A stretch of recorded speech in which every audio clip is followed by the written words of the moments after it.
Start with elections and politics related stories. On the front page of the Daily Guide, NDC has no message, Nana fire. So the president is daring the NDC and its leader, John Mahama, to come out with a policy they will implement to improve the people's living standards in the 2020 elections. Remember earlier, President Mahama has called for a debate. Had called for a debate. We understand from Deputy Information Minister Faris Hadide that won't happen. On the Daily Guide's front page as well, Mahama can't win. This is coming from the former Central Region Chairman of the NDC, Alote Jacobs. He said this on Asempa FM. Interesting. And talking about Alote Jacob, he talks about hypocrites leading the NDC to the slaughter. That's on the front page of the Chronicle, Hypocrites and Sycophants. And I'll be ruthless with corrupt appointees. John Mahama, I mean, all this really in relation to politics, and modern fishing harbor for Elmina. You know, the president is being cutting sword. But in case you're waiting for the scripture for today from the Chronicle, it says Matthew 15 verse 8. This people honors me with their lips, but their heart is far from me. And that's in relation to what Alote Jacob has been saying. What else do you have? Are you sure, Wednesday? Oh, but Alote Jacob says, hypocrite sycophants leading NDC to the slaughter. And look at the scripture. The people honor me with their lips, but their heart is far from me. It's not the same thing. Well, you say so. Well, on the front page of the Daily Statesman, MPP launches manifesto tomorrow, and Ahoy blames NDC's disunity on jealous Kunedu. Well, and so on issues relating to politics. So the final says, Akufo-Addo's government cares for the vulnerable in society, and President Akufo-Addo cut sword at Elmina for 85 million euros fishing port, and Education Minister inaugurates committee for reopening of schools. Yeah, I have that on education as well. It's on the front page of the Ghanaian Times, and the Ghanaian Times captures it this way. Minister inaugurates committee on reopening of pre-tertiary schools. Also on education, on the front page of the Weekend Crusading Guide, the new Weekend Crusading Guide, St. Carol School of Nursing students advocate Alawa for private health nurses. Hey. Well, all of us are Ghanaians, so why not? But let's get to some, pension-related stories. And three-tier pension scheme, security agencies exempted. Cabinet gives approval, and that's on the front page of the Daily Graphic. The Ghanaian Times says unification of pension schemes, security services remain on CAP 30, government assures. That's good to hear. You know, CAP 30 is so juicy. But let me, how I wish you were still enjoying CAP 30. But let me get to the back page of the Daily Graphic, and let's look at infrastructure development, because it talks about roads in the Volta region receiving facelift. Okay. And it talks about the fact that, look, the sections are the 45-kilometer Asikuma-Have Road, the 53-kilometer Have-Sokode Bame Road. As for the Hohoe Road, it has to be done. That's the Eastern Corridor. So I am happy it's been captured here. And the 99 Ho Juja Den roads. And we're told that the 10.5-kilometer Ho Dua Carriageway, which is currently being worked on, is estimated to cost 98 million Ghana cedis on completion, and it begins from Sokode Bogame, which is the entry point to Ho Civic Center. I like that name, Civic Center. On the back page of the Ghanaian Times, President Akufo-Addo cut sword for construction of 32 million euro district hospital at Shama. New office complex for Cantonment Divisional Police Headquarters inaugurated. The new Crusading Guide captures that Elmina Fishing Port project coming alive. The president has cut sword for that. And the Business and Financial Times has some, economy-related stories, and says that PIAC wants petroleum funds invested in diversified instruments, and border closures drop international trade revenue by 42%. So not just Ghana here struggling, all over the world is struggling, but COVID-19 positive persons to wear tracking device, and government is to bear the cost. Okay. To wear tracking device? Yes, that's according. And it says, let me just share it. It says, if players in aviation, immigration, and health sector firm up government's decision to reopen borders, and hopefully by September 1, as the president stated, any person test positive on arrival into Ghana and asked to self-quarantine may be required to wear a tracking device. And the move is to afford the state the ability to ensure proper monitoring of such persons to curtail any possibility of a surge in COVID-19. Okay, so that's why the state wants to do that. Interesting. Yeah. Well, let me bring some stories on social issues right here. Which killers remanded? You remember that story? Yeah. Other 90-year-old woman. Very, very sad story. Very. The killers have been remanded. Also, there's a story about the pornography blogger granted 300,000 CD bail. About 2 weeks ago, the cybercrime unit of the Ghana Police Service effected his arrest. I will not mention his website. I don't want to direct traffic there. But what happens is that people do a lot of porn revenge on that side. What they do is that if they have nude photos of, somebody, they just upload it there, and sometimes would ask you to bring money so that they delete it and all. But the experts are warning that, look, no matter how much you love somebody, or no matter what the relationship is, do not send nude photos. The internet never forgets, and that's a scar you can never erase. Well, that's true. The internet never forgets. I saw a picture of mine 10 years ago that I posted on Facebook, and it reminded me this year. And I said, oh, I shouldn't have done this. Anyway, let's get into the online news review brought to us by Zenith Bank in your best interest and Goyle Good Energy. Talking about social issues, I think I have a question for you shortly, Bernice. I'll ask you shortly. But going cashless has never been this convenient and exciting because the Goyle e-payment system is now compatible with GH-Link, the national payment platform. And so you can now use your GH-Link card on Goyle POS machine to purchase fuel. GH-Link card offers additional payment options for fuel purchases at Goyle stations in addition to the Go card. Every fuel purchase is recorded automatically on your monthly bank statement, helping cardholders track and manage their expenses. So, go ahead and use your GH-Link card to buy fuel and all lubricants from any of Goyle's over 400 stations across Ghana. Go cashless and protect yourself and stick to all COVID-19 protocols in these times. Goyle Good Energy, Goyle, Yenara, Yenze. But just imagine, the first whistle is more than just the start of a football match. It ignites passion. It's the start of friendships between strangers on the same site. It's you screaming your lungs out to cheer your team on. And it's a celebration of your favorite player scoring the winning goal. And it's celebrating your team being crowned champions. That first whistle is just the start of something priceless. Don't just watch it, live it.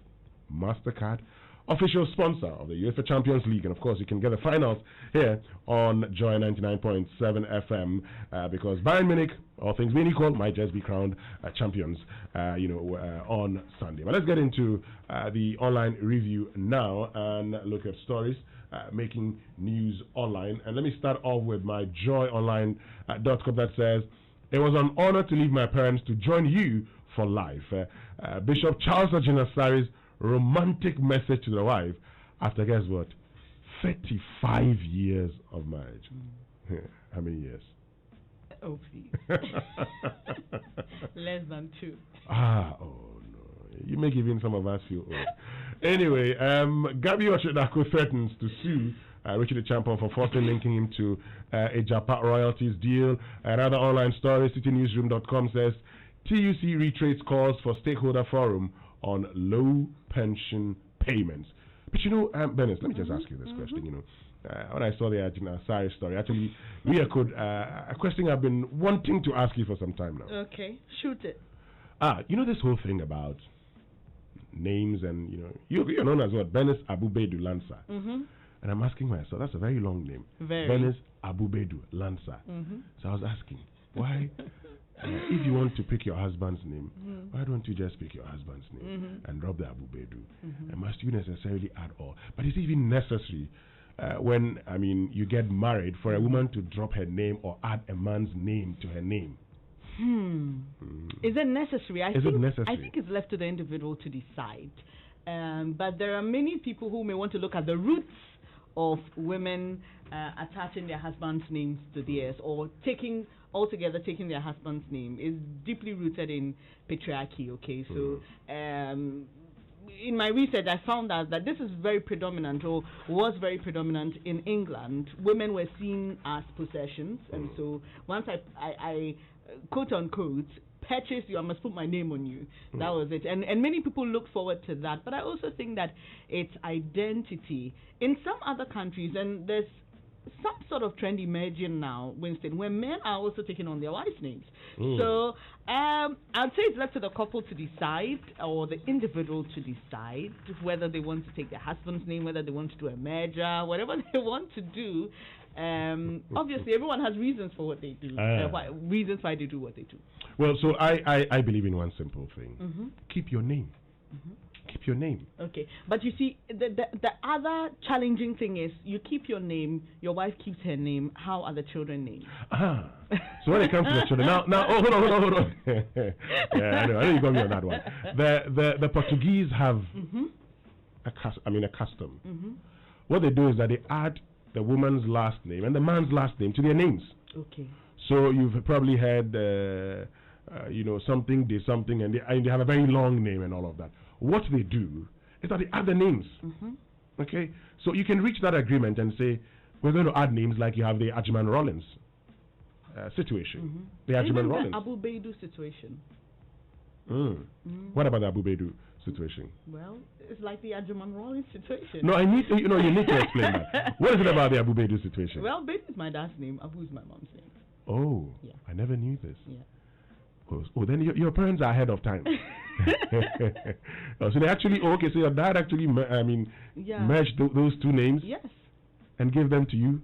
And he took it on himself as well. That one too I can't do. Because I have asked my wife not to change her name, not to add my name. Keep your name.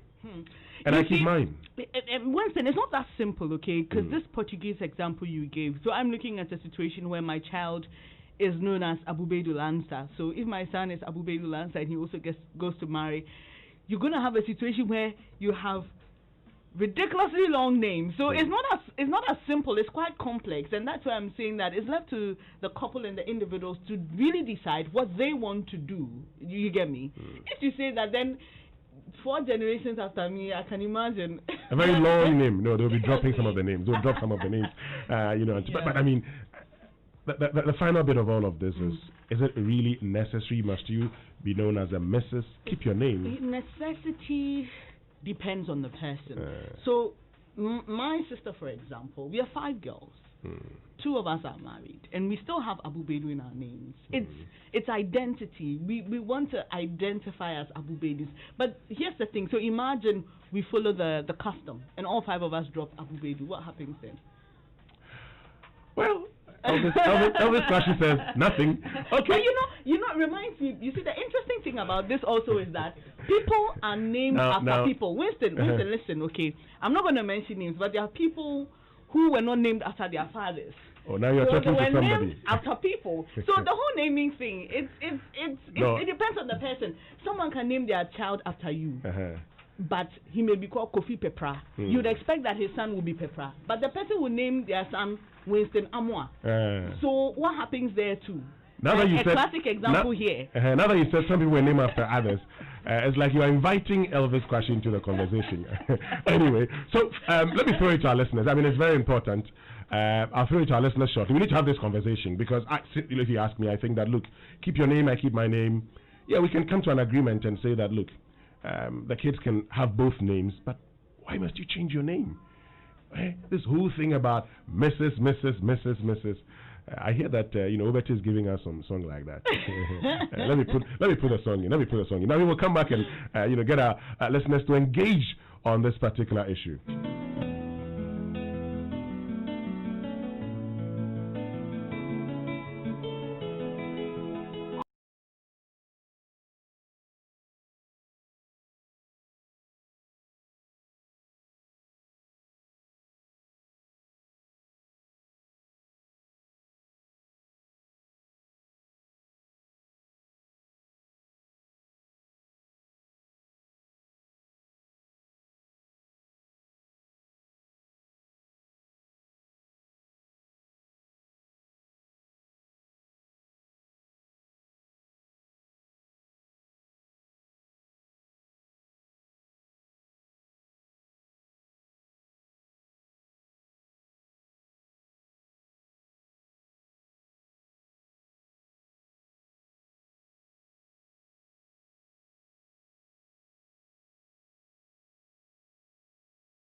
as Mrs. So and so. Why can't you just maintain your name and then you're good to go? There's no problem if you ask me, but there's also the thing of identity. Yeah. Really, truth is, I think in contemporary times, I'll find it very bizarre if a man wants to impose his name on a lady. You know, I just feel that it's just up to you to decide. Yeah, but why must you go through that whole process of? So I mean, picture it this way: you go through a name change and so an affidavit and everything. Then you're divorced. Yes, you can keep the name. You can keep the name, but we've seen others go back and change their name. But why do you want to think about divorce when you're getting married? When you think good, think bad. No, I don't want to. Think evil. I don't want to. I can think about bad, like, challenges in the life. When you think good, think evil. Because see, talking about names, I mean, I named my son Amua Winston. That's a surname. Amua Winston. Is it hyphenated? Yes, it's hyphenated. I actually considered naming him Winston, Amua Winston. Wow. Yeah, I was considering naming him Winston, Amua Winston. Would be wow. Wow, yeah. Then I changed it and I said, okay, you know what? I'll name you Kwamina Amua Winston. Okay. It's as simple as that. When you will name him. You didn't agree with your wife. She agreed. She understood. Are you sure? She understood. Okay, so Bennett, this is a conversation we must continue. When George Ado Jr. joins me, I'll be asking him this question. But I'm asking you also. I mean, if you're a lady, if you're a man, what do you think? Must a lady necessarily add the husband's name or change her name when she gets married? Join the conversation. Use the hashtag JoySMS. You can also join us on WhatsApp 0244 340437. 0244340437. Let's have this conversation. It's a Friday morning. I'd love to know. Bennett has told you what she thinks. She says, it depends on you, the individual. So what do you think? Would love to hear from you this morning here on the Super Morning Show. Enjoy 99.7 FM, and I am Winston Amwa. Thank you so much, Bennett, for joining us. You're welcome. We'll be watching you on TV at 10 a.m. on News. And this morning as well, I'm on the AM show, so you can join me and join each channel. I'll be watching and concentrating. Please do. Thank you very much. It is now time for the BBC News brought to us by Fidelity Bank. Believe with us, but that would be after these messages.